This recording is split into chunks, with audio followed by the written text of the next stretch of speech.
Em nome do Pai, do Filho e do Espírito Santo. Amém. Ave Maria, cheia de graça, o Senhor é convosco. Bendita sois vós entre as mulheres. Bendito é o fruto do vosso ventre, Jesus.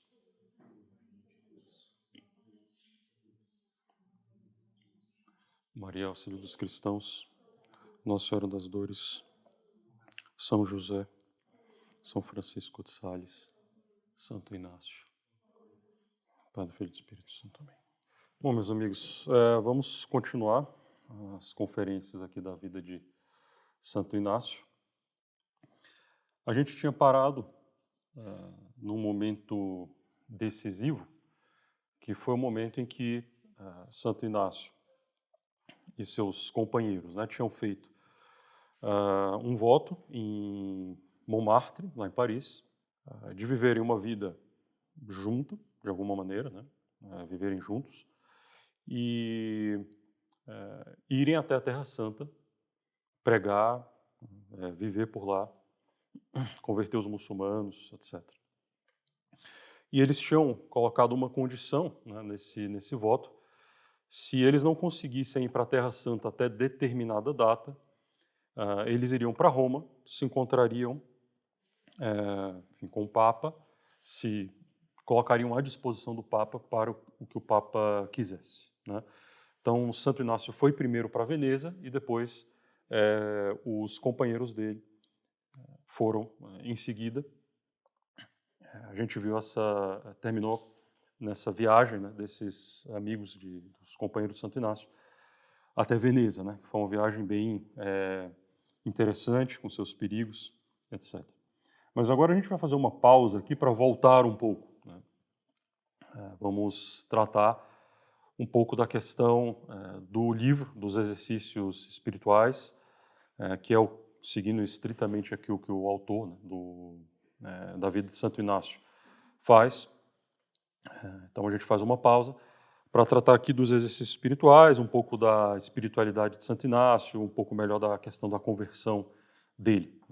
E eu começo aqui com uma citação assim para nos estimular a realmente a ir atrás dos santos e ouvir o que os santos têm a falar. Vejam bem, num livro aqui sobre vida espiritual, um autor vai dizer o seguinte: quando a gente está falando de vida sobrenatural, isso vai interessar as pessoas muito pouco, de uma maneira geral. Interessa pouco. A maior parte dos homens se preocupa pouco com a vida sobrenatural e pensam em outras coisas, outras ocupações terminam, ocupando a maior parte do dia, do tempo das pessoas. É preciso ganhar o pão cotidiano, talvez mesmo se assegurar o máximo conforto possível. É preciso pensar no futuro, no trabalho, a família. É preciso se ocupar da saúde, cuidar da saúde, passar talvez horas e horas, aqui o livro de 39, no teatro ou no cinema, e preparar a próxima viagem para a montanha, para o mar, acompanhar as notícias, como é que está indo a Bolsa, os trabalhos na Câmara dos Deputados, no Senado, as negociações internacionais, guerras, etc, etc. Poucas pessoas, no final das contas, param para pensar na vida espiritual e ficam pensando nessas coisas. E, bom, se tem uma coisa que vale a pena refletir é sobre a vida espiritual.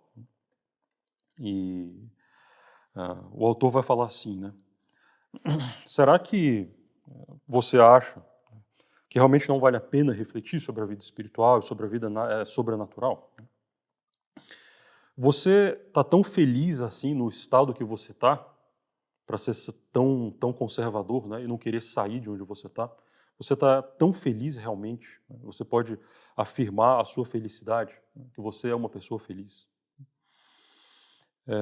Mais do que isso, olhem os homens mais ricos, os mais poderosos, os maiores artistas, os mais sábios, de acordo com o mundo, os maiores cientistas.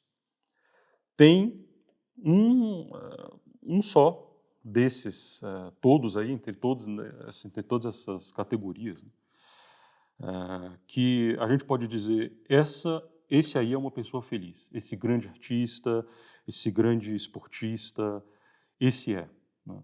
Esse é uma pessoa realmente muito feliz. Tem só uma pessoa, né, que se encaixaria nisso. Eles mesmos diriam deles: eu sou uma pessoa completamente feliz, né? Eu, pelo menos, nunca vi, né, nenhum deles fala isso. E nenhum deles lamentaria, né, nada da vida, né, o que ele faz, o que ele já fez. A história nos mostra que existiram homens que disseram que eram felizes, né, que eram completamente felizes. Homens que, no meio dos maiores sofrimentos, falaram que estavam felizes, né? Homens que procuraram o sofrimento para ser felizes, né? E esses homens são santos. A gente que está atrás, né, da felicidade, e muitas vezes se deixa levar, né, por fórmulas de influenciadores, etc. Faça isso que você vai ser feliz, faça isso que você vai ter sucesso, né? Sendo que a pessoa mesmo, né, não é plenamente feliz. Né? Por que a gente não ouve o que os santos, na verdade, têm a dizer sobre a felicidade, né? Eles que foram plenamente felizes e, portanto, podem falar o que é realmente a felicidade. Em todos os outros casos, né, na situação de todos os outros homens, se a gente vai olhar a vida deles no detalhe, a gente vai encontrar muitos problemas, né, muitos problemas. E quanto mais detalhe você sabe da vida de uma pessoa, né, você vê a história de uma maneira muito geral, você não sabe o detalhe, né? Se você vai atrás do detalhe da vida da pessoa, você vai ver o tanto de problemas que ela tinha, de imperfeições, de fraquezas, de pecados mesmo, e manchas na vida, né? Com os santos acontece o contrário. Quanto mais detalhes você sabe da vida do santo, mais impressionado você vai ficar de que eles levaram a vida mesmo no detalhe, né, mesmo quando ninguém estava vendo, né, de uma maneira perfeita, né? Então, o exemplo claro disso é quando espionavam São Francisco de Sales pela fresta, né, da porta, né, ou pela fechadura, quando ele estava sozinho, sem pensar que ninguém estava olhando o que ele estava fazendo, né? Então, espionavam ele para ver como ele se comportava, né? E ele se comportava assim, como se estivesse realmente diante de Deus, diante dos anjos, né? E diante de, enfim, de outros homens, né? A conclusão que a gente chega, né? Nós queremos ser felizes, vários querem nos vender, né, fórmulas de felicidade, faça isso que você vai ser feliz, faça X, Y que você vai ser feliz, que você vai ter sucesso, né? Sendo que a gente não olha para os que foram realmente felizes e que podem falar, né, com propriedade e autoridade, né, do que é realmente a felicidade, né, que são os santos. Então a gente vai ver isso um pouco agora com Santo Inácio. O que ele vai falar para a gente sobre o que deve ser a nossa vida, né, e, portanto, a nossa vida feliz. E a gente começa com o que o autor chama aqui, né, das influências recebidas. Então, para ter uma noção temporal, né, estamos aqui falando de mais ou menos 1493 a 1535, né, ou seja, desde o início, né, de Santo Inácio, desde o seu nascimento, até a sua conclusão dos estudos em Paris, né, ou seja, como é que ele foi sendo formado, né, como que ele se formou, que livros ele leu, como que ele foi influenciado, que tipo de pensamento que ele tinha. Todos os livros, né, que tratam de espiritualidade, da história da espiritualidade, vão tratar da espiritualidade inaciana. A maioria para exaltar, né, alguns para criticar, como sempre tem. Mas, então, antes de abrir, né, os tesouros dele, vamos ver de quais tesouros ele pegou, a sua própria doutrina. Obviamente, começa tudo com a catequese em casa, os pais, em especial, a família estendida, Não consta aqui e também não era costume na época, que ele tenha seguido uma catequese na igreja, na paróquia. O ponto decisivo, né, como vimos aqui, foi a batalha, né, na cidade de Pamplona, em que ele ficou ferido e que ele teve lá uma longa convalescência. E nessa solidão, lá no lar paterno, ele começa a sua jornada realmente de conversão. À luz do Evangelho, né, aquele jovem soldado vai descobrir os esplendores da vida moral, da qual Jesus Cristo vai nos mostrar o ideal. Além disso, né, na vida de Nosso Senhor, a história dos santos, né? E Santo Inácio vai começar a meditar, então, a Sagrada Escritura e a vida dos santos, né?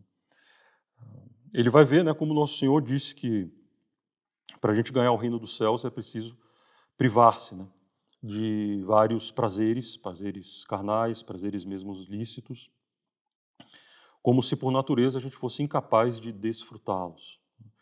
E mesmo, né, no seio da corrupção do paganismo, né, havia virgens romanas, né, as vestais, que ofereciam ao mundo, né, surpreso o espetáculo de uma pureza sem mancha, apesar de problemas que podiam envolver isso também, né. No Evangelho isso é elevado a um grau, né, muito mais puro e sobrenatural de fato. Bom, Jesus vai convidar, né, os homens seduzidos pelo atrativo das riquezas a abandonar tudo por amor a Ele, né, confiar na providência.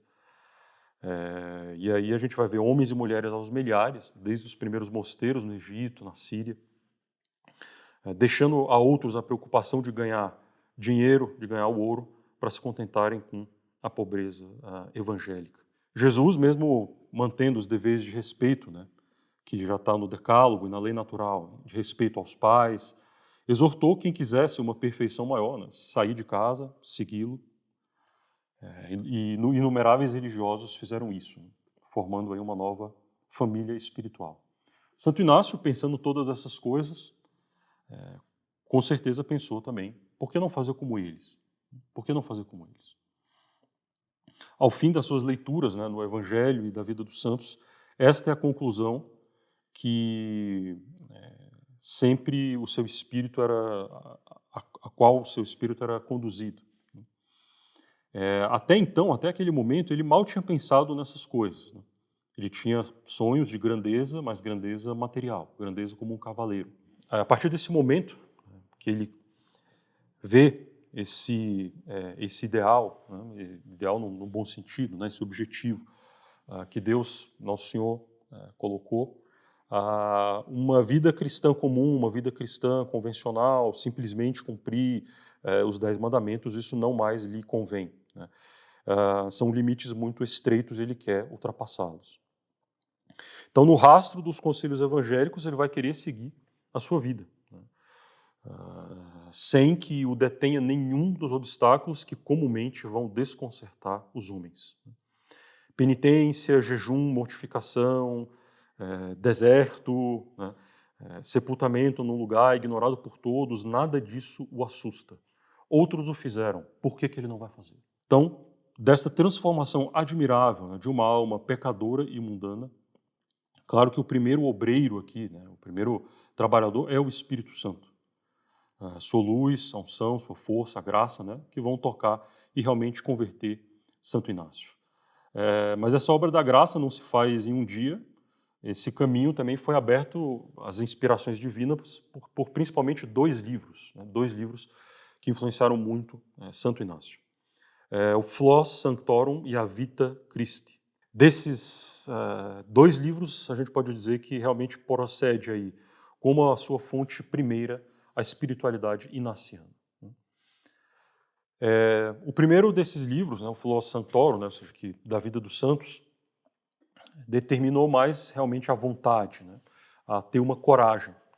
E o segundo encheu, ao mesmo tempo, né, o coração de amor e o espírito de luz. O lugar que Nosso Senhor ocupa nos exercícios espirituais e na vida de Santo Inácio é absolutamente primordial.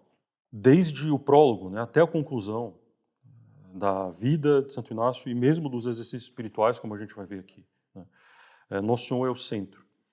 E essa Vita Christi, né, a vida de Cristo, que é uma obra do Ludolfo, ou Rodolfo, da Saxônia, também chamado Rodolfo o Cartucho, ensinou para o convertido, né, de Loyola essa verdade essencial: Christianus alter Christus. Né? Então, o cristão deve ser um outro Cristo. Essa obra é uma obra absolutamente fantástica. Né? É uma vida de Cristo, como se fosse uma catena na Áurea de São Tomás, só que em texto corrido, né? Então é muito mais agradável de ler, né? Como um livro, assim, e não só para consulta, né? Para fazer meditação. Né? Então ele vai fazendo um comentário, especialmente, né, moral, do Evangelho, simbólico, né? Um negócio muito, muito bom. Né? E tem até uma curiosidade que esse livro foi um dos primeiros a serem impressos em português. Até pouco tempo, na verdade, se achava que esse tinha sido o primeiro livro traduzido para o português e impresso, né, em português, ou seja, depois da invenção da imprensa. A Vita Christi, né, de Ludolfo da Saxônia, ele nasceu mais ou menos em 1295 e morreu em 1377. Foi impressa em Lisboa em 1495, por ordem da rainha, Dona Leonor. A tradução para o português deveu-se provavelmente ao rei Dom Duarte. Enfim, é o que está falando aqui. Não consegui confirmar a veracidade dessa informação. Né? Depois descobriu-se que não, né? que teve outros que foram impressos um pouco antes, mas é um dos primeiros livros impressos somente em português, A Vida de Cristo, de Ludolfo da Saxônia. Inclusive, eu cheguei a pedir, né, uma tradução. São vários volumes, na edição moderna são vários volumes, né, são 6 ou 7. Eu pedi para traduzir o 6º, que falava da paixão de Nosso Senhor. Tem traduzido já, né, falta rever e publicar. Mas é muito, muito bom. Então, nessas páginas devotas, né, de um monge do século XIV, ele percebeu a necessidade da meditação cotidiana. E qual deve ser a sua matéria ordinária. E por qual atitude de alma atenta, né, suplicante, afetiva, né, a contemplação das cenas evangélicas pode se tornar a luz, a força, a doçura e a regra soberana da vida. Então foi um livro que ajudou muito, esse livro do Ludolfo Cartucho, ajudou muito na meditação e tornar a meditação uma coisa um pouco mais comum. No século XV, XVI. Bom, ele leu com certeza uma tradução para o espanhol, que tinha lá, que já tinha sido feito, tinha sido publicado em 1503, então a gente vê que a tradução para o português foi antes da tradução para o espanhol. Um cotejo, né, uma comparação minuciosa, né, da obra com os exercícios de Santo Inácio confirma isso tudo que a gente acabou de dizer, né, que realmente foi muito utilizado por Santo Inácio. Com certeza, né, meditando esse livro, enfim, as cenas, né, do Evangelho e tudo, que impulsionou Santo Inácio a querer ir para a Terra Santa, né, e visitar os lugares que Nosso Senhor passou e relembrar aquelas cenas que ele tinha lido e meditado no livro do padre Ludolfo Cartucho, né, do monge. Outra influência, sem dúvida nenhuma, é o livro da Imitação de Cristo. Esse aqui ele não encontrou em casa, mas ele leu em Manresa. Pela própria confissão, né, de Santo Inácio, a gente vai saber, né, que esse livro vai ser o livro mais familiar para ele e o livro mais querido. Nenhum era capaz de lhe infundir mais o sentido verdadeiro e profundo do Evangelho que ele queria colocar em prática. E no livro da Imitação de Cristo, todas as lições da vida espiritual estão contidas, as mais indispensáveis, como as mais raras e as mais elevadas. Né? Então está tudo lá, desde vamos dizer assim, né? Da vida ascética até a vida mística.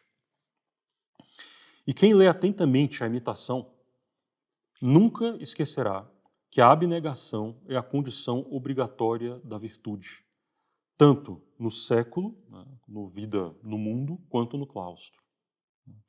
Que os bens deste mundo são demasiado efêmeros para poder reter o coração de um sábio.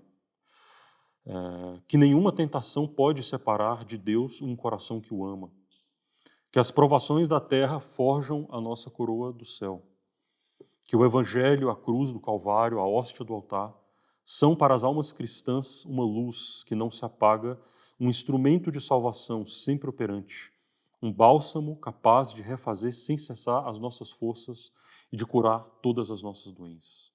Que o amor de Deus derramado no pobre coração humano pela graça nos torna puros como os anjos, fortes como os mártires, empreendedores como os apóstolos, sem nada comprometer da humildade que convém a um pecador.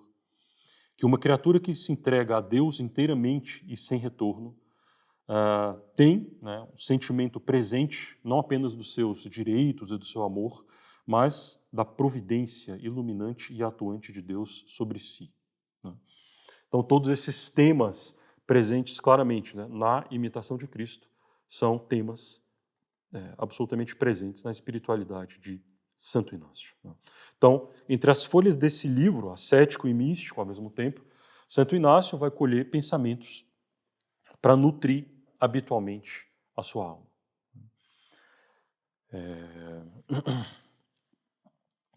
Vão falar também de um outro livro que o influenciou, chamado Exercitatório, de um monge chamado Cisneros.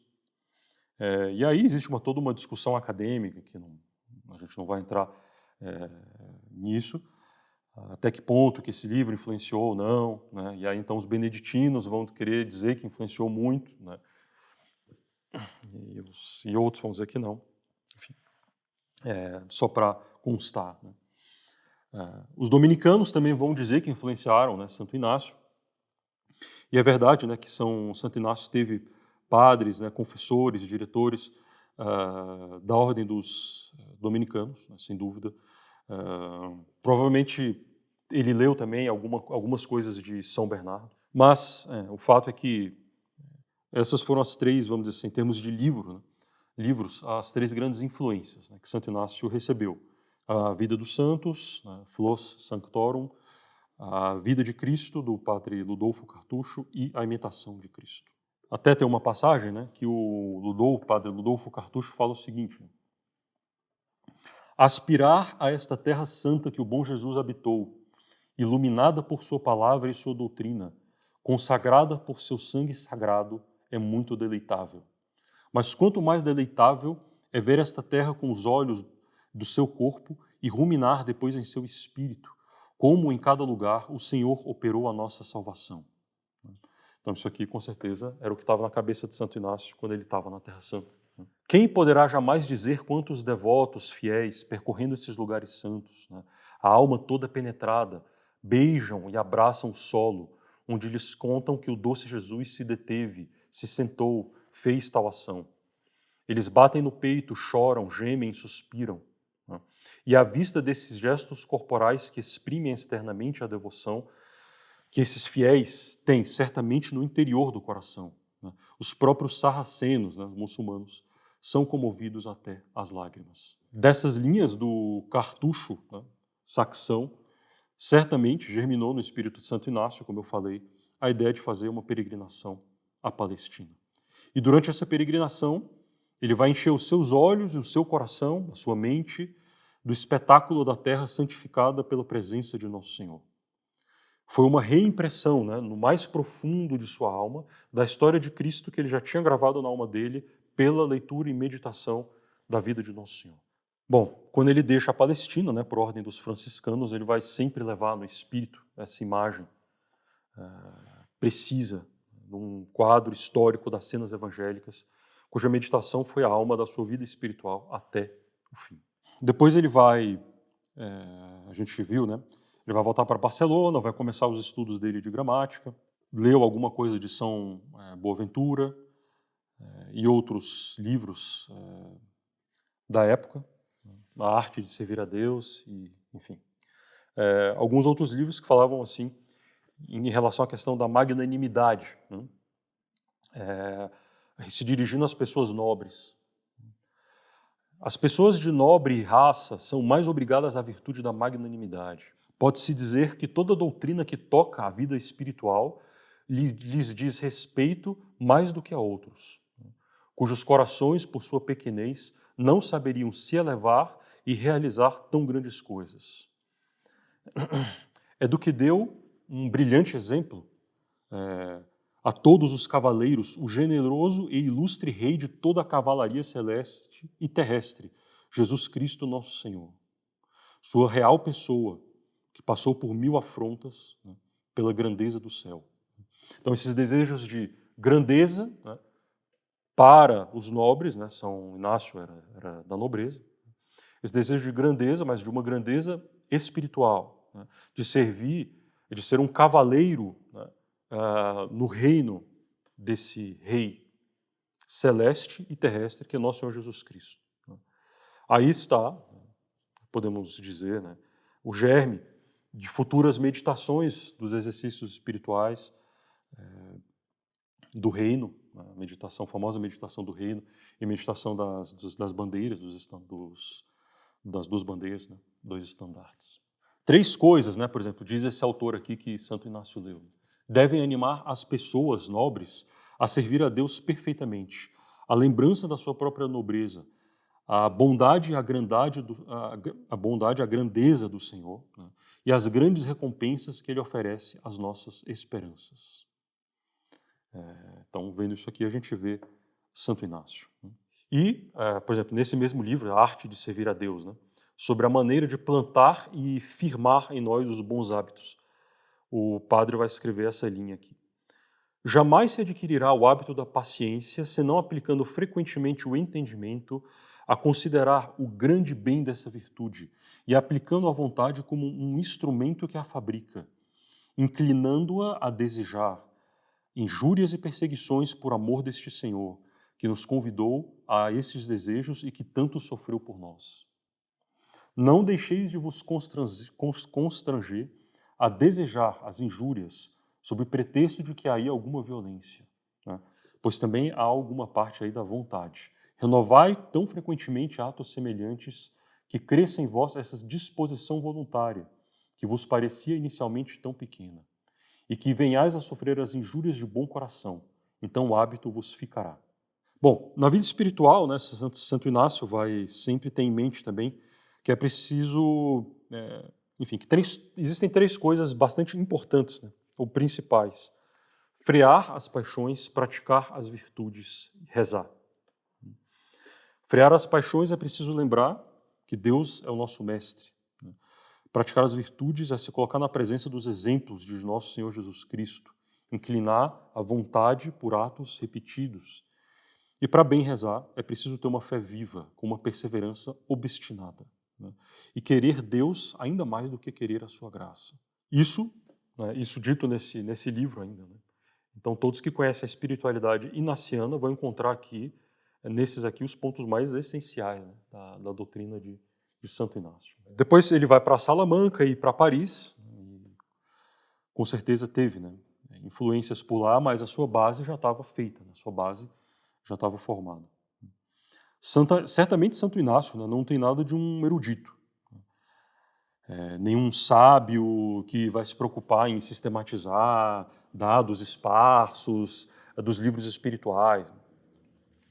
Ele está convencido de que a vida espiritual depende da pureza do ardor do coração, infinitamente mais do que de conhecimento puramente livresco, né, sem desprezar os livros, né, livros esses que o converteram.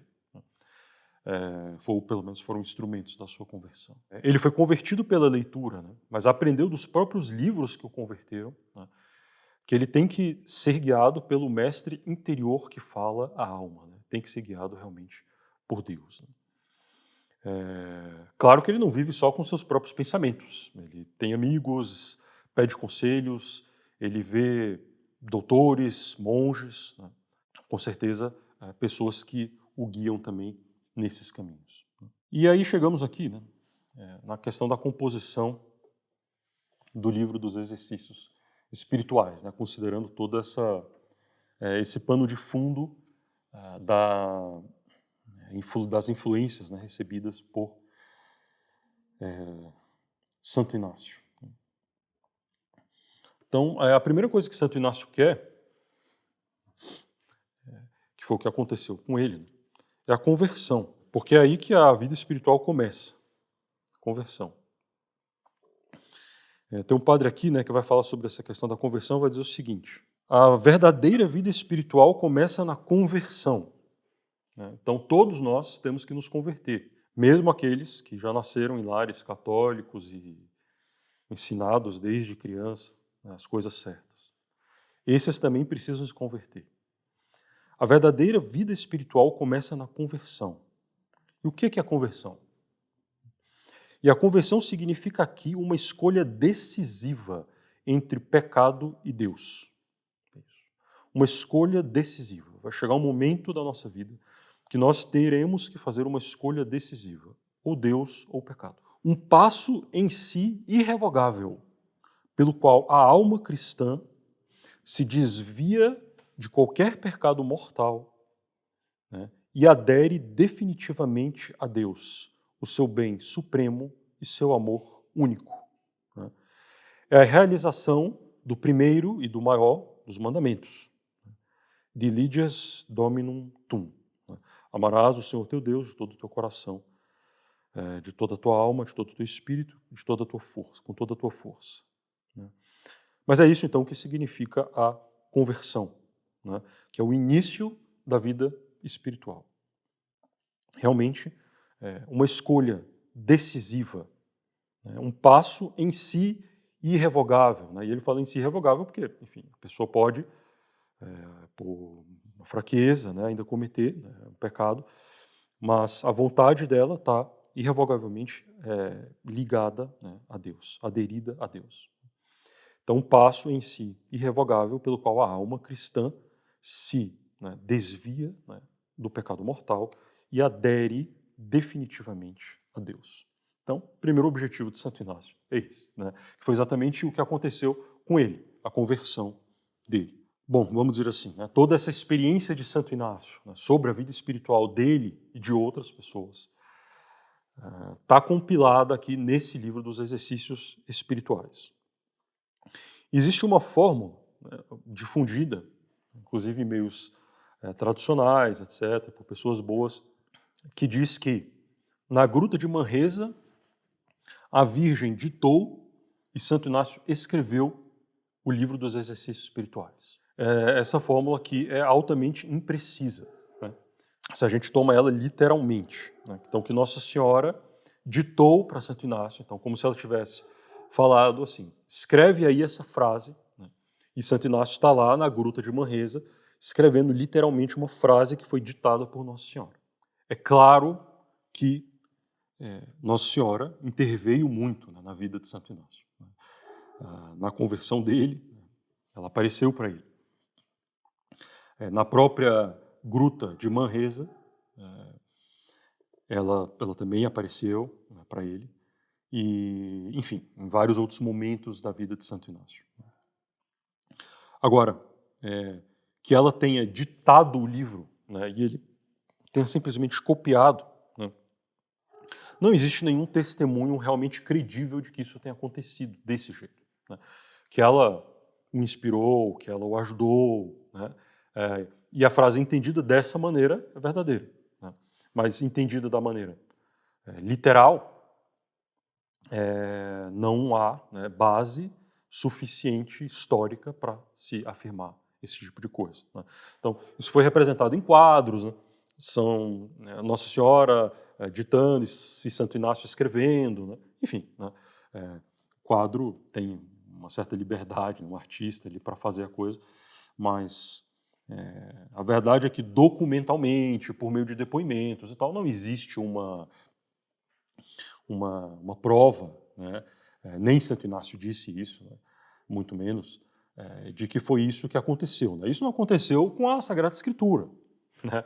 Deus ditando e as pessoas escrevendo. Isso não aconteceu com outros livros considerados assim, né, sublimes, a imitação de Cristo, né?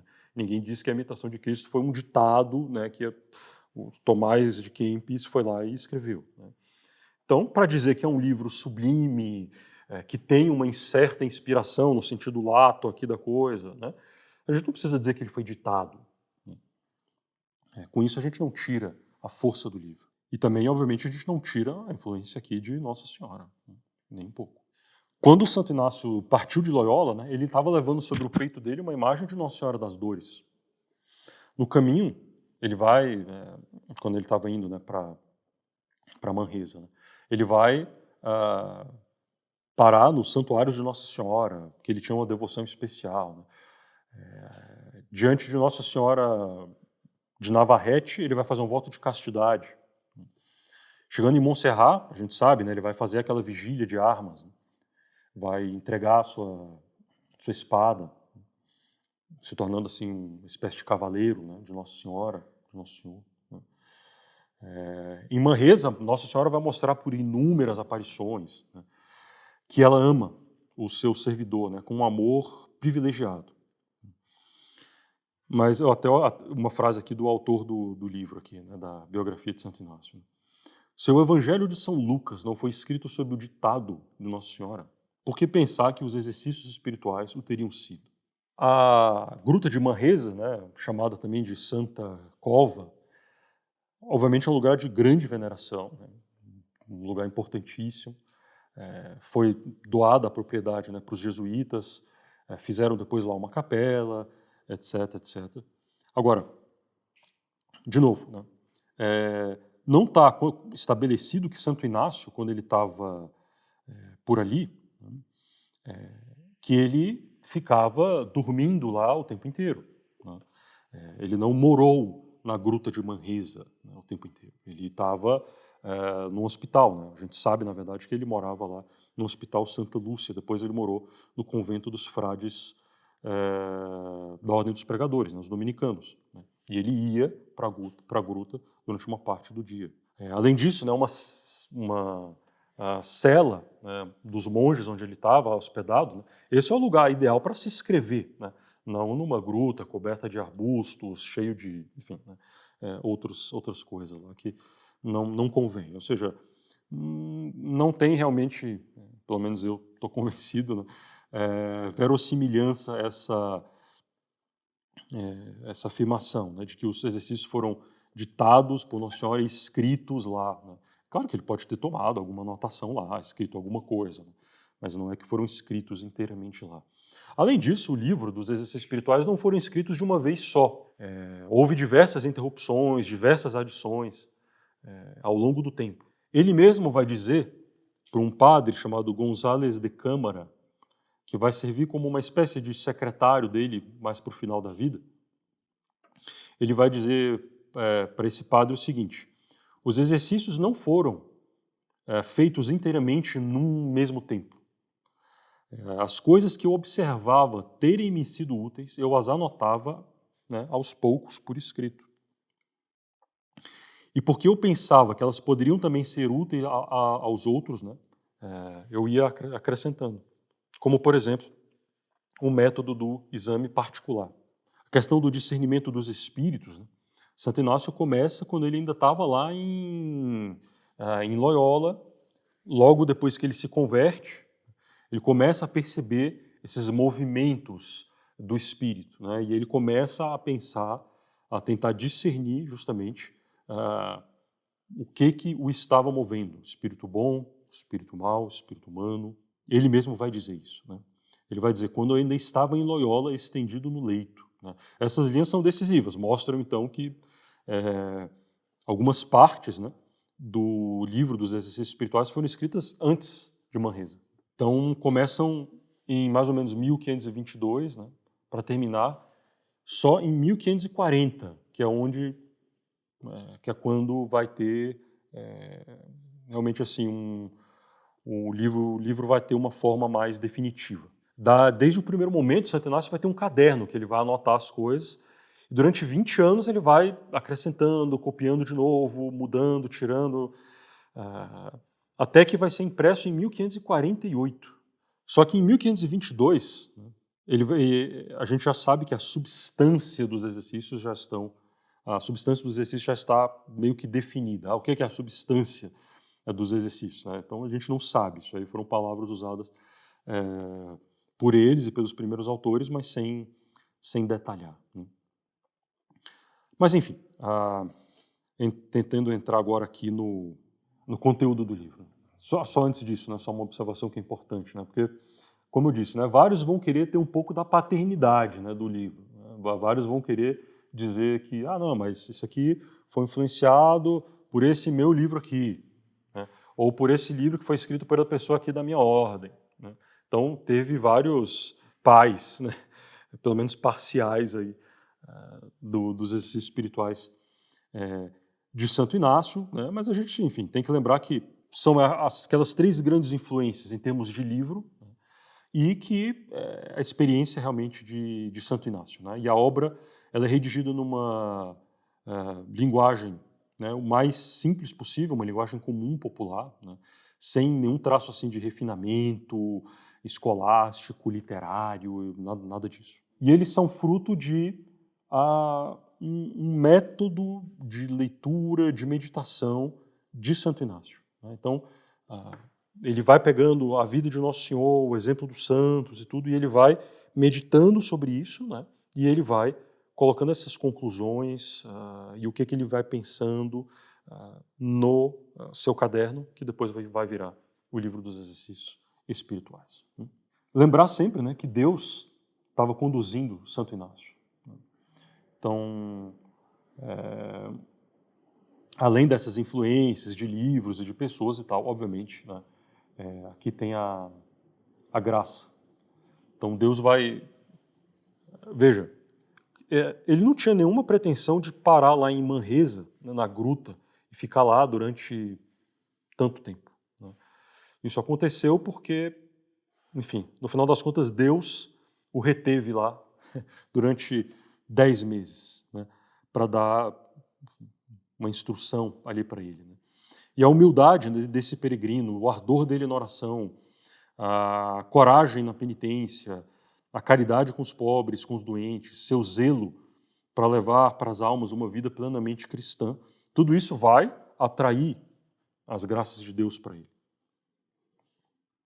E aí as visões começam a se multiplicar, os êxtases, os arrebatamentos, né, pelos quais Deus faz sentir a sua bênção e ilumina o mestre espiritual que ele quis formar em Manresa. Então, essa foi a conduta da providência. Bom, doutrina espiritual de Santo Inácio. O padre Lainez, Diego de Lainez, né, dos primeiros companheiros de Santo Inácio, vai dizer que Santo Inácio era um homem de um pequeno número de verdades. Pequeno número de verdades. Essa é uma palavra bem expressiva, né, vinda de um contemporâneo de Santo Inácio, que é muito familiar com os exercícios espirituais, com o próprio Santo Inácio. A doutrina básica aqui de Santo Inácio é uma doutrina que a gente pode dizer de combate. Analisando a si mesmo, Santo Inácio vai ter uma visão clara das forças que tendem a arruinar o reino de Deus na nossa alma, no nosso coração.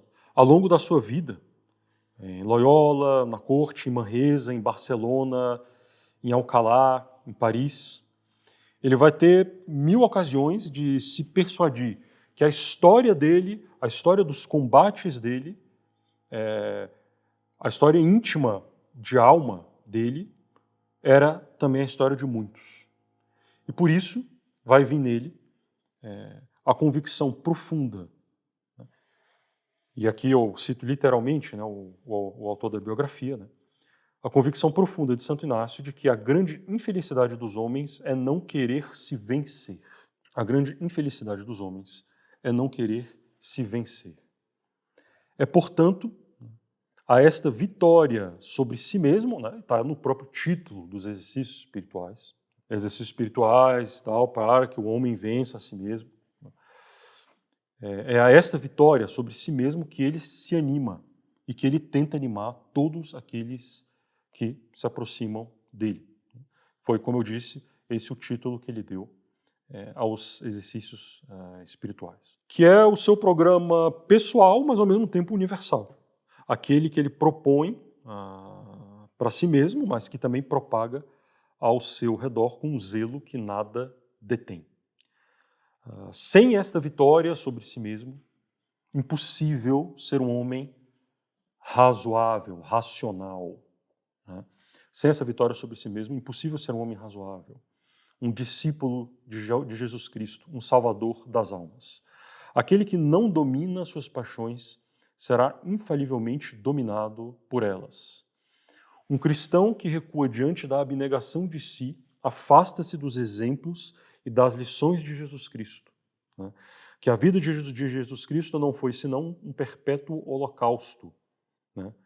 E que ele quis encerrar em uma frase toda a moral do seu evangelho: renunciai a vós mesmos. Essa abnegação completa e constante da concupiscência da nossa natureza decaída é a condição indispensável da vida verdadeira. A história dos santos, os únicos apóstolos autênticos do cristianismo, prova isso com evidência. Antes de pregar, eles venceram a si mesmos. Rejeitaram todas as sugestões diabólicas, todas as máximas mundanas que favorecem as paixões. Suas próprias pregações não foram senão uma guerra pública e sem trégua ao orgulho, às honras e às riquezas que perdem as almas, arrastando-a para fora dos passos de Jesus Cristo e dos mandamentos de Deus. Quem quer, portanto, reformar a igreja ou reformar-se a si mesmo, não poderia tomar senão um caminho, o da total abnegação de si. E isso é uma guerra, é um combate. É preciso determinar-se a ela. É preciso resolver-se a ela. A vida, segundo Deus, tem esse preço. É um preço que a gente vai ter que pagar. Esperar a morte se aproximar para começar a se regular é extremamente arriscado e indigno do homem, indigno da vida do homem. Corrigir-se apenas nos pontos estritamente proibidos arrisca ser uma ilusão. Ir corajosamente, de uma vez só, né, ao despojamento evangélico é o mais seguro, o mais lucrativo, o mais generoso. Né? Então, é a isso que quer nos levar Santo Inácio. Que todos, então, se ofereçam com sinceridade e insistência. Deus não deixará de fazer saber se aceita a oferta. Né? Enfim, mesmo aqueles que não vão seguir exatamente, né, literalmente, os ideais evangélicos de pobreza, etc., mesmo assim, né, todo cristão deve carregar este ideal em sua alma, né, não somente como uma lembrança de uma visão atraente e longe, né, mas como uma luz cuja claridade irá guiar toda a sua conduta. Né. Então, que os conselhos evangélicos, mesmo que não colocados em prática literal por aqueles casados, né, por exemplo, mas que esses conselhos guiem, de certa maneira, toda a nossa conduta. Por aí, né, é por esse meio que vão ser asseguradas a submissão muito humilde que a criatura deve ao Criador, a imitação pela qual o cristão deve seguir Cristo, o amor de Deus, enfim, que se resume em que se resume todas essas coisas, né? Amar a Deus. Fora isso, né, o que espera os homens? O que espera é a tragédia, é a morte. A experiência de Lúcifer e de Adão é decisiva. Eles pecaram, eles mereceram um inferno. Né? É a esse mesmo abismo, pelo mesmo caminho de revolta, que chegarão todos aqueles que não querem vencer a si mesmos. Então, a glória de Deus, a salvação do homem, a reforma da igreja, exigem imperiosamente que cada um abrace o estado que Deus quer para ele. Né? O querer de Deus é para cada um a regra suprema, a regra universal. A regra dos prazeres e das liberalidades, as regras das decisões, quaisquer que sejam, a regra das escolhas entre as criaturas e tal, enfim, isso aí é ruim. Né? Tudo se resume à vontade de Deus. E a vontade de Deus é que é a regra suprema que vai determinar todo o resto da nossa vida. Contra esse plano, o demônio vai se lançar. Ele é o inimigo capital, implacável, desde o paraíso terrestre. Ele não cessa de tentar os homens para perdê-los. E a sua tática é conhecida. Embora ele consiga fazer vítimas, né, sem número, inúmeras vítimas, é fácil, né, ver como é que ele age. Pontos de ataque bem escolhidos, e relacionados a riqueza, vaidades e orgulho, em especial, operações secretas e assaltos tanto mais furiosos quanto mais a resistência é fraca. Quanto menos resistência você opõe, mais o demônio vai dominar a sua alma. Mesmo os bons, né, obviamente, não estão a salvo, né, das emboscadas do demônio.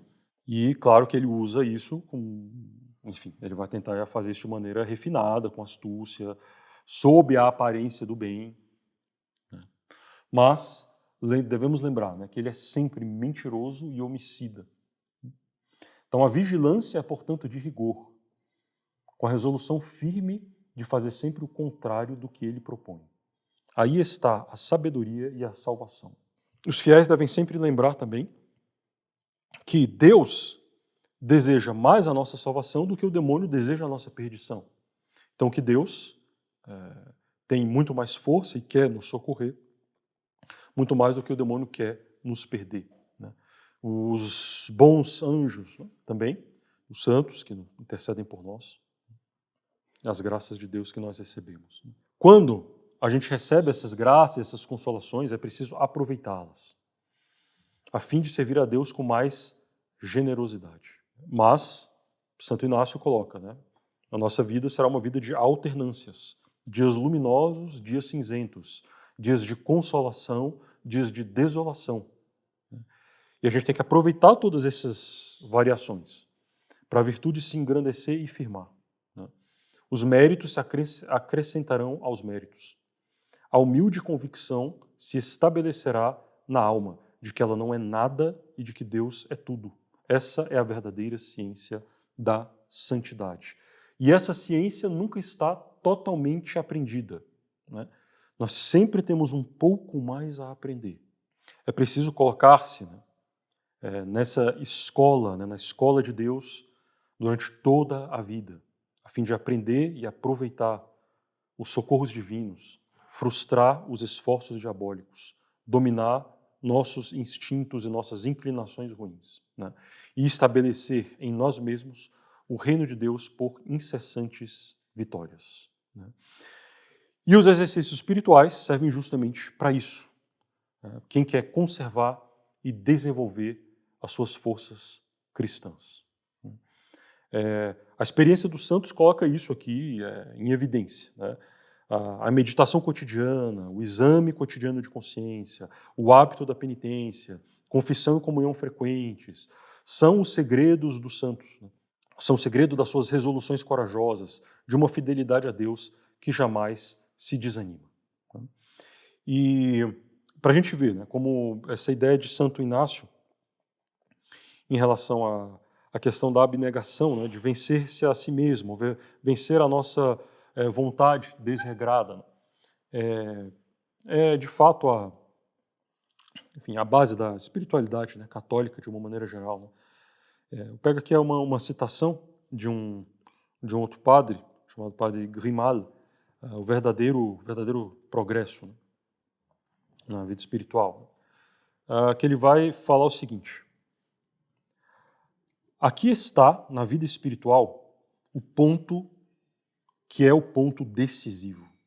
Aquela posição estratégica dominante numa batalha, cuja perda ou ganho decide, de fato, a batalha da santidade. A abnegação. A experiência está lá para prová-lo. Estudemos a vida dos santos que não foram, estou traduzindo aqui, os santos que deveriam ter sido e não foram, aqueles que não foram. Estou me referindo aos padres, os religiosos ou simples fiéis, excelentes, fervorosos, zelosos, piedosos, devotos, mas que, infelizmente, não são santos, puramente e simplesmente santos. Constataremos que aquilo que faltou para eles não foi nem uma vida interior profunda, nem um sincero e vivo amor a Deus e o amor das almas, mas sim uma certa plenitude na renúncia, uma certa profundidade da abnegação e do total esquecimento de si mesmo, que os teriam feito se dedicar inteiramente ao trabalho de Deus neles. Amar a Deus, louvá-lo, dedicar-se a Ele, se fatigar por Deus, morrer mesmo, por causa do serviço de Deus. São muitas das coisas que atraem as almas religiosas. Mas morrer totalmente a si, na escuridão, no silêncio íntimo da alma, se deixar desapegar desde o fundo, de todas as coisas, pela graça, se desapegar de tudo que não é a pura vontade de Deus e o serviço de Deus, eis aí o holocausto secreto diante do qual recuam a maior parte das almas. O ponto exato em que o caminho bifurca entre uma vida fervorosa e uma vida de alta santidade. Uma citação tremenda, pelo menos eu achei, que resume realmente a realidade. É essa alta abnegação que nós vemos aqui em Santo Inácio, e é essa alta abnegação que ele quer inculcar nas pessoas, de maneira que os exercícios espirituais são, se bem compreendidos, exercícios desde o começo da vida ascética, inferno e tal, até a sublimidade do amor a Deus pela renúncia total da própria vontade, naquilo que é contra Deus. Enfim, essa citação confirma simplesmente a doutrina aqui de Santo Inácio, que na verdade, obviamente, não precisava falar isso, é a doutrina católica. E, enfim, Santo Inácio aqui vai continuar. Se, em meio aos esforços dolorosos que se conduzem, que essas pessoas se conduzem, então, a fim de colocar sempre a vontade divina acima de tudo, as palavras enganosas dos hereges e dos cristãos relaxados ameaçam obscurecer a fé, resfriar o amor, abalar a coragem, quebrar o ímpeto. Devemos sempre nos lembrar de seguir a Santa Igreja Católica Apostólica Romana,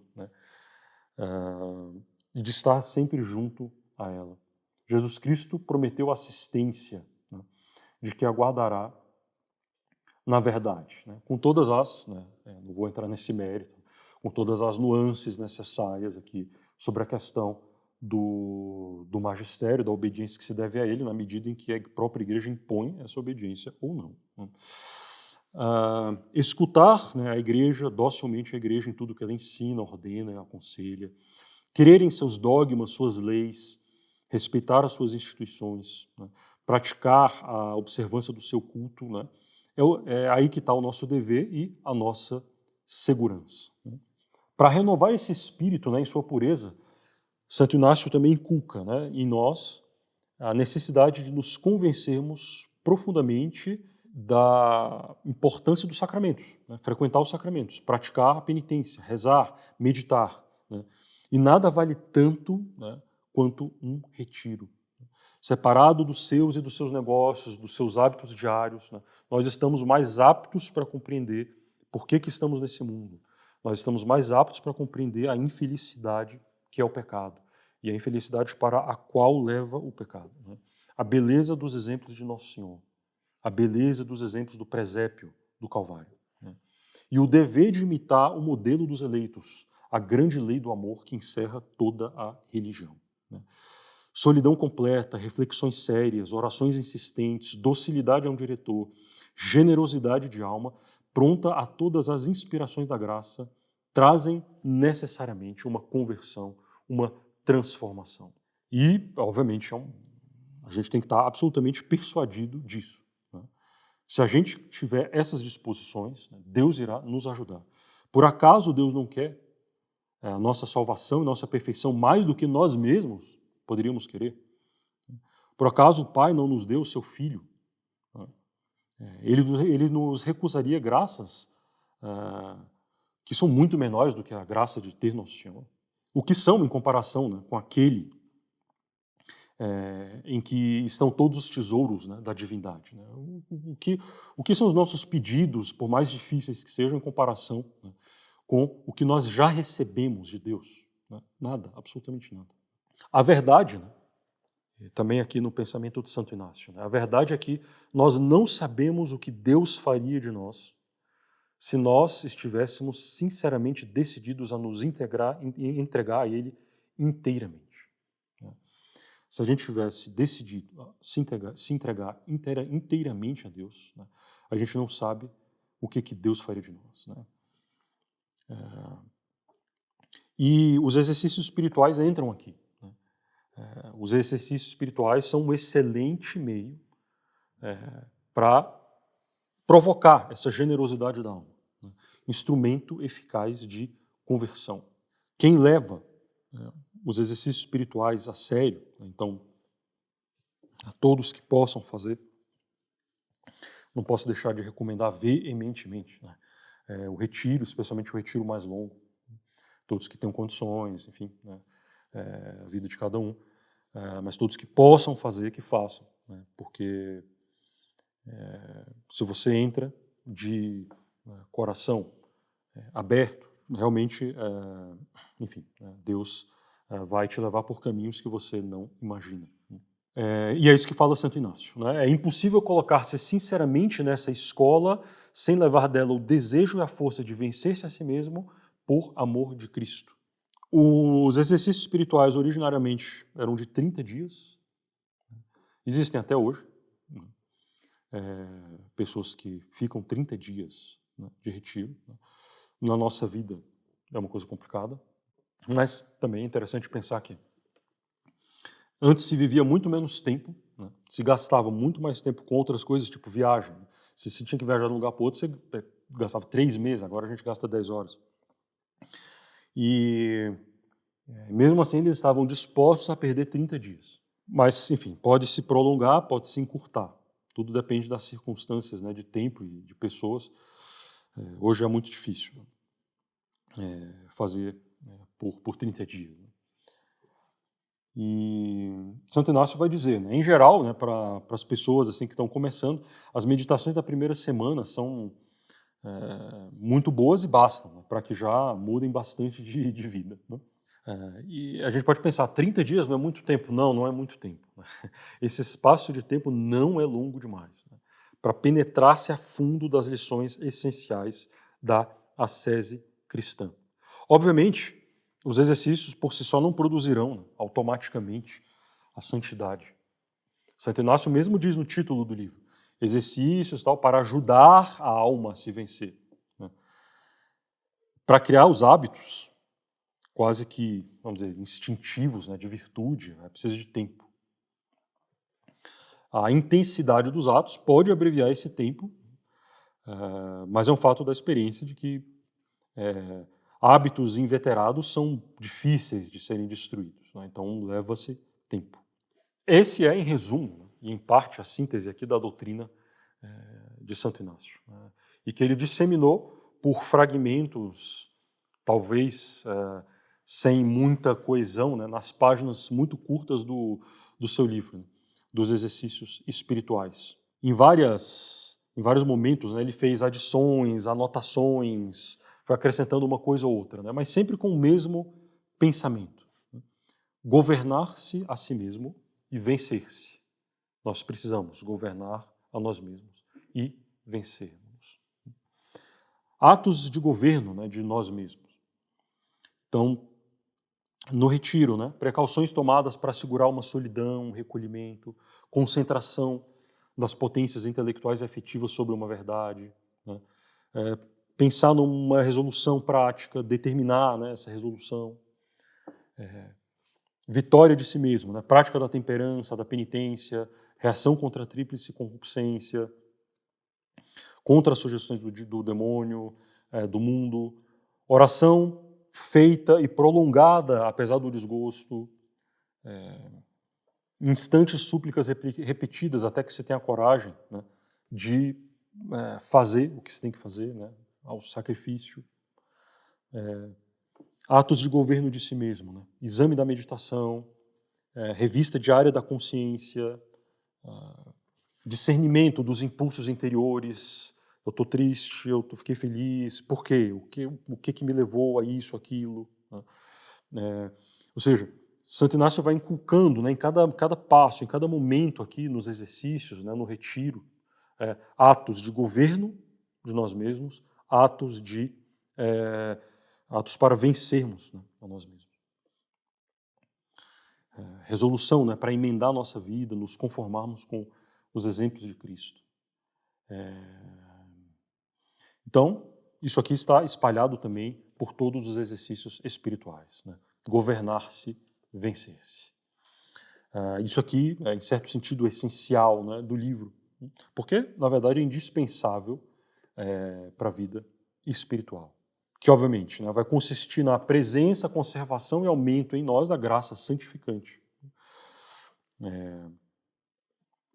A graça pela qual somos um ramo aí, vivo, né, dessa vinha mística.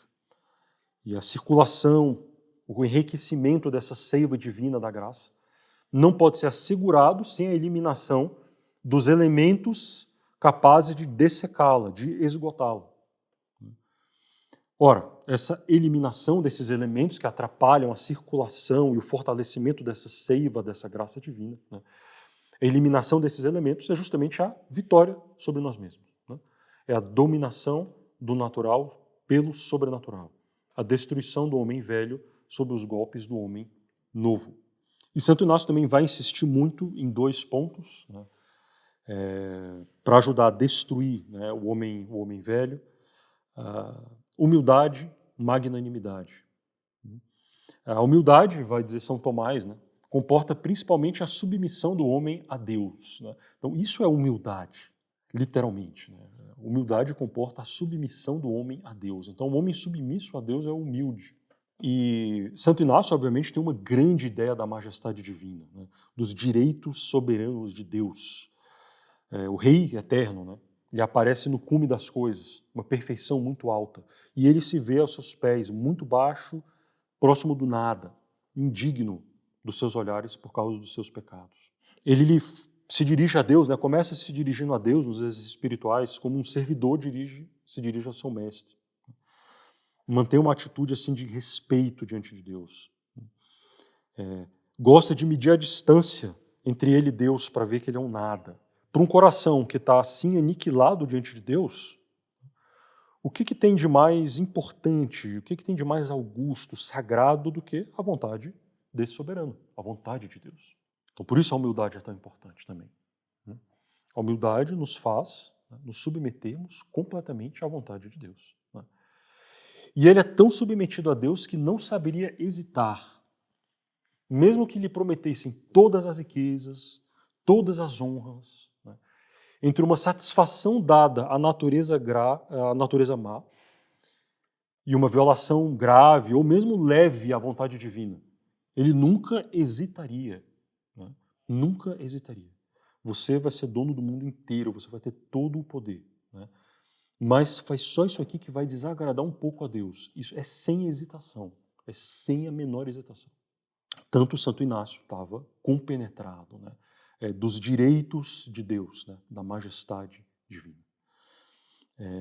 Então, portanto, de seguir, da necessidade de seguir a vontade de Deus em todas as coisas. E essa vontade de Deus se manifesta pelos 10 mandamentos, óbvio, pelos mandamentos da igreja, e também pelos acontecimentos exteriores, né, pelas nossas circunstâncias de vida, pelas inspirações interiores. Mas Deus não é somente nosso soberano. Sem deixar de sê-lo, né, tornou-se pela encarnação nosso companheiro do caminho de vida, nosso irmão de armas. Daí o lugar de Jesus Cristo em todos os exercícios. Ele é verdadeiramente o centro. Antes que comece a meditação especificamente sobre Nosso Senhor, a partir da segunda, terceira, quarta semana, né, ele já aparece mesmo na meditação nas meditações da primeira semana, né, dos exercícios espirituais. E claro que depois ele vai ocupar, né, ponto central na meditação do reino das duas bandeiras. E é aí que eclode esse pensamento de magnanimidade que caracteriza Santo Inácio de Loyola. E que ele quer, com a humildade, inculcar a todo discípulo dos exercícios. Era como uma ligação feudal mesmo, de fidelidade, né? Deus é o soberano, eu sou o servo, eu sou nada, mas Ele, né, fez tudo para mim. Ele deu o ser, Ele me deu, né, a graça, Ele me deu a possibilidade de ganhar o céu, Ele me deu o nosso Senhor Jesus Cristo. Portanto, eu vou ser o mais fiel a Ele possível, né? Portanto, eu vou prestar o serviço a Ele o mais perfeitamente possível. E daí, ele é dominado, né, por um entusiasmo de trabalhar por Deus, um entusiasmo guerreiro, uma dedicação cavalheiresca, né, até. Esse magnânimo, né, ganho para Jesus Cristo tem necessidade de agir e de sofrer por ele, né, nas maiores dimensões possíveis. Só se contentará com proezas que cheguem quase, né, à loucura aos olhos do mundo. Então, desta bravura, né, desse desejo de fazer essas coisas por Cristo.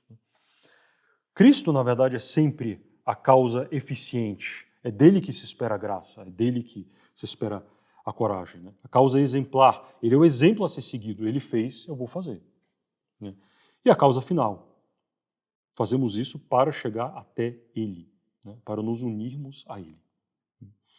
Então, assim a gente vê uma harmonia profunda entre esses dois aspectos aparentemente contraditórios: humildade e magnanimidade. Humildade é fazer grandes coisas por Deus. Parecem contraditórios. A pessoa está fazendo grande coisa, então ela não é humilde, né? As pessoas que não entendem, né, acham isso, né? O humilde é o que não faz nada. Não, isso não tem nada a ver. O humilde é o que se submete a Deus completamente. Esse é o humilde, né? Essa é a verdadeira humildade, né, que está na verdade, né, basicamente. Bom, e que, portanto, quer se dedicar a Deus, né, e quer fazer o melhor que ele pode para Deus. E, portanto, é magnânimo, né, tem uma grandeza de alma, tem uma generosidade muito grande. Podia parecer que a humildade vai imobilizar na inércia, enquanto a magnanimidade vai desviar a pessoa para a presunção. A humildade, na verdade, considerando a miséria humana, vai se guardar de toda a jactância, de todo o orgulho. E a magnanimidade, apoiando-se sobre o poder de Deus, sobre a potência de Deus, vai desenvolver, né, indefinidamente o espírito, né, de empreendimento, mesmo diante do bem que é difícil. Então, no serviço do Senhor, seguindo Jesus Cristo, o coração formado na escola dos exercícios espirituais tem a confiança de chegar ao fim, né, tem segurança nos perigos, tem magnificência no emprego dos meios, paciência nas provações, perseverança no esforço até o termo final. Porque jamais cessa de depender de Deus, de pegar de Deus a força e de devolver para Deus a glória. Depois de tudo isso, né, fica supérfluo examinar críticas, né, que foram feitas aos exercícios espirituais, mecanizou a oração e a virtude, né, transformou a oração num conjunto de fórmulas, né, e todas essas bobagens. Né. É fato, Santo Inácio, em algumas adições, falou que, né, faz assim, segue essa etapa, etc, etc. Né. Por exemplo, ele fala, né, feche a porta, né, e feche a janela quando estiver fazendo as meditações da primeira semana, para você ficar que é a meditação da primeira semana sobre o inferno, sobre o pecado, etc. Para você criar um ambiente de tristeza, para você chorar pelos seus pecados. Mas isso não é uma coisa que ele achava como absolutamente essencial. Né? A gente tem várias cartas de Santo Inácio falando com pessoas depois sobre a aplicação dos exercícios, né? Em que ele, obviamente, flexibiliza esse tipo de coisa. Né? Isso aí não é o importante, né? Assim, o fundamental. Né? E as pessoas pegam esses pontos para jogar o livro inteiro fora. Foi o que eu falei aqui. Santo Inácio sugere precauções materiais, como privação da luz, quando se medita verdades severas. Né? Se ele está falando isso, ele tem alguma razão. Né? Então, ele tem, por garantia, a psicologia humana, a experiência e tudo, mas não está falando que é para todo mundo fazer isso e que sem isso está tudo perdido. Bom, chegaram-se a fazer outras críticas aqui, mas eu não vou entrar nesse mérito, porque realmente não vale a pena. Né? O fato é, né, para a maioria dos cristãos falta o domínio das paixões. Né? E a vida dos santos mostra que eles compraram os favores celestes ao preço de crucificar as suas paixões desordenadas. Não tem outra lição. É isso que Santo Inácio quer.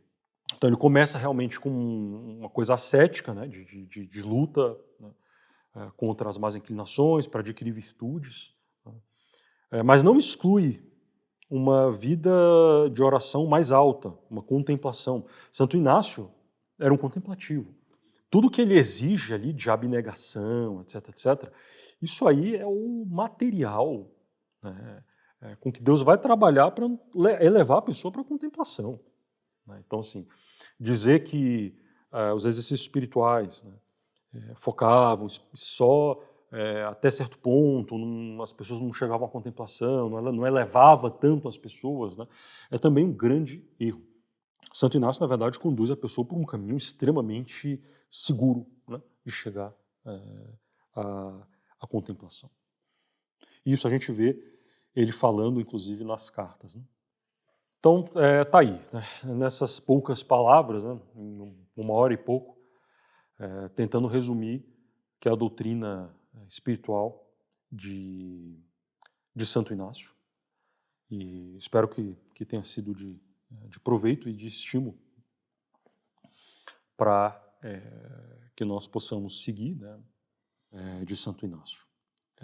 Na próxima conferência, a gente retoma então o fio da meada, né? O encontro de Santo Inácio com os companheiros em Veneza e o que eles fizeram daí, até a criação, realmente, formalmente, né, da ordem dos jesuítas, a ordenação deles como padres e os primeiros trabalhos apostólicos. Né? Então, paramos por aqui. Então, vamos rezar para terminar. Em nome do Pai, do Filho e do Espírito Santo. Ave Maria, cheia de graça, o Senhor é convosco, bendita sois vós entre as mulheres, e bendito é o fruto do vosso ventre, Jesus. Santa Maria, Mãe de Deus, rogai por nós, pecadores, agora e na hora de nossa morte. Maria, auxílio dos cristãos, Nossa Senhora das Dores, Santo Inácio, Pai, do Filho e do Espírito Santo.